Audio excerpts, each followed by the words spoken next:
नमस्कार, आप देख रहे हैं द पीके टाइम्स और मैं हूं आपके साथ खुशबू सिंह। बीते दिनों बंगाल में महिला डॉक्टर के साथ रेप मर्डर मामले के कारण पूरे देश भर में आक्रोश है।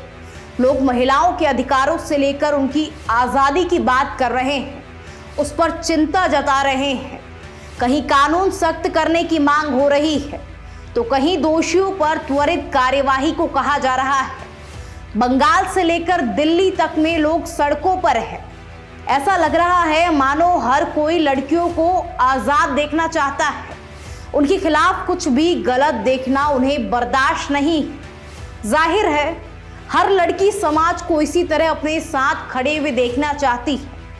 लेकिन अजीब बात यह है कि अभी रेप की घटनाओं के विरुद्ध रोष दिख रहा है।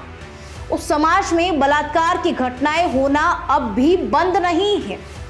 कोलकाता पुलिस ने इस केस में एक आरोपी को गिरफ्तार किया था। हाईकोर्ट के आदेश के बाद सीबीआई इस केस की जांच कर रही है। केंद्रीय जांच एजेंसी के लिए मौत से जुड़े सवालों का जवाब तलाशना आसान नहीं है। इस घटना में कई ऐसे सवाल हैं जो अनसुलझे हुए हैं।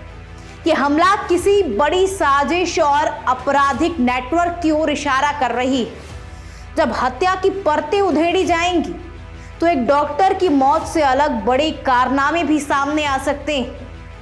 अब इस केस से जुड़ी कुछ ऐसी बातें मैं आपको बताती हूं जो इस घटना का रुख मोड़कर रख देगी। इस केस के मुख्य आरोपी संजय रॉय की सभी विभागों में जानकारी थी।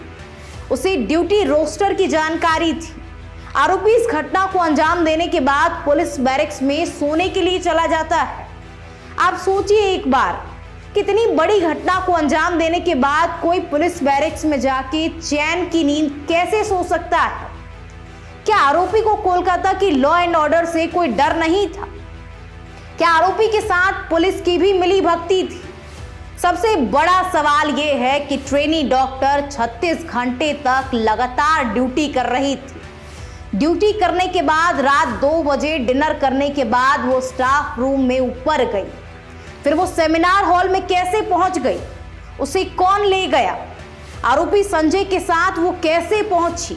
जब पीड़िता के परिजन मौत की खबर सुनकर हॉस्पिटल पहुंचे तो ट्रेनी डॉक्टर का शव बेड पर पड़ा था।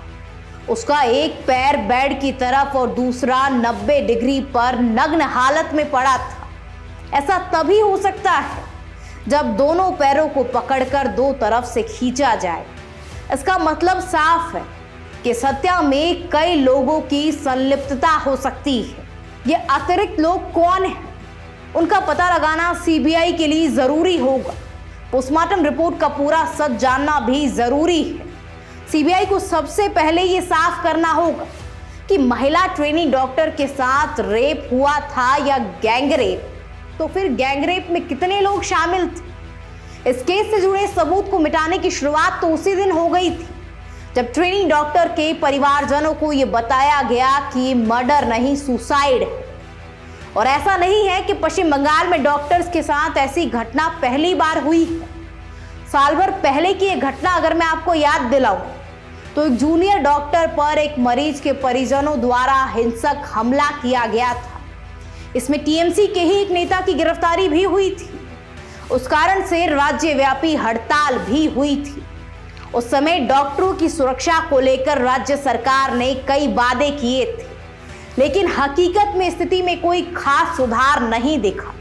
इसके बाद भी डॉक्टर के खिलाफ हिंसा और दुर्व्यवहार की घटनाएं लगातार सामने आती रही। 2021 में एक अन्य डॉक्टर पर शारीरिक हमला हुआ जब एक मरीज की मौत के बाद उसके परिवार ने डॉक्टर पर दोषारोपण किया था। इस घटना के बाद भी सरकार ने कड़ी सुरक्षा का भरोसा दिलाया था, लेकिन ऐसा लगता है कि वादों का असर वास्तविकता में दिखने को नहीं मिल रहा।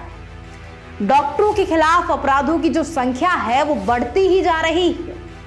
राज्य में डॉक्टरों की सुरक्षा को लेकर चिंताएं बढ़ रही हैं। ये चिंता सिर्फ डॉक्टरों की नहीं है बल्कि मरीजों की भी है जो इन डॉक्टर्स पर अपने जीवन का भरोसा करते हैं। जब डॉक्टर ही सुरक्षित नहीं होंगे तो वो अपने मरीजों की देखभाल कैसे कर पाएंगे? अब इस बढ़ती हिंसा को देखते हुए ना सिर्फ पश्चिम बंगाल बल्कि देश भर के डॉक्टरों के खिलाफ बढ़ते हिंसा और दुर्व्यवहार की घटनाओं ने राज्य सरकार की नीतियों पर और सुरक्षा उपायों पर गंभीर सवाल खड़े कर दिए हैं।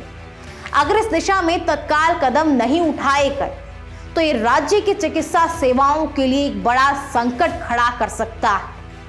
डॉक्टर की सुरक्षा सुनिश्चित करने के लिए राज्य सरकार को अब ठोस और प्रभावी कदम उठाने होंगे।